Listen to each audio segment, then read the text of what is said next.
Labdien! Šodien patiesi mēs faktiski izskatījām vairākas sēdes un sākām ar vienu sanākumu. Līdz ar to mums arī ļoti daudz jautājumu Saeimā, kas šodien tika izskatīti. Bet es no savas puses vēlētos uzsvērt trīs, manuprāt, nozīmīgākos, kur viens no tiem būtu tas, ka Devikas Siliņas valdība un Evika Siliņa izturēja kārtējo neusticības pārbaudu un turpina strādāt Latvijas iedzīvotāju labā. Un šeit es vēlētos uzsvērt, ka viens no aktuālajiem jautājumiem, par ko tagad pašlaik notiek diskusijas un notiek darbs, ir siltuma atbalsts iedzīvotājiem, kur valdība faktiski vienojās par to, ka ir jāveic pabalsta palielināšana tām personām, kurām tas visvairāk ir nepieciešams, kuriem šie siltuma rēķini tiešām traucē pašlaik apmierināt savas primārās vajadzības.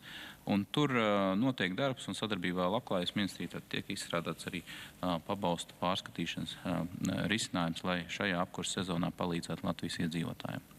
Otrais, šodien Saeima atbalstīja galīgajā trešajā lasījumā grozījums enerģētikas likumā. Jāsaka, tie enerģētikas likuma trapa pēc manas iniciatīvas, kuras arī kolēģi no Jaunās Vienotības atbalstīja, mēs kopā iesniedzām, un tagad viņi ir pieņemti galīgajā lasījumā. Un tie noteiks cenas griestus atsevišķām šķeldes katlumājām Rīgas pilsētā, kas palīdzēs nākamajā apkurses sezonā samazināt tarifu un padarīt viņu arī stabilāku. Un kāpēc viņi tapa? Viņi tapa, jo sabiedrībā atklājās informācija, ka atsevišķi šīs šķeldu katlumājas gūšas peļņu līdz pat 30%, kas, protams, nav samērojama ar iedzīvotāju maksātspēju, un tur bija jāmeklē balanss, kas arī, manuprāt, Saeimas darbā tika atrasts, un līdz ar to mēs visi kā siltuma patērētāji Rīgā iegūsim stabilākas un prognozējamākas cenas.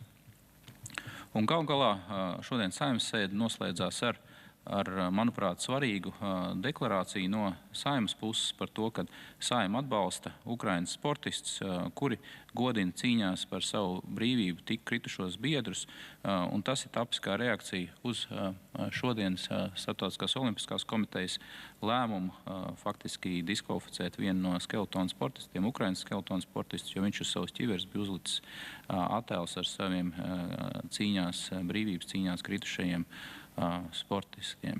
Tā kā tādi jaunumi šodien Saeimā. Turpinam strādāt, turpinam atbalstīt Ukrainu un uz tikšanos nākamajās reizēs. Paldies!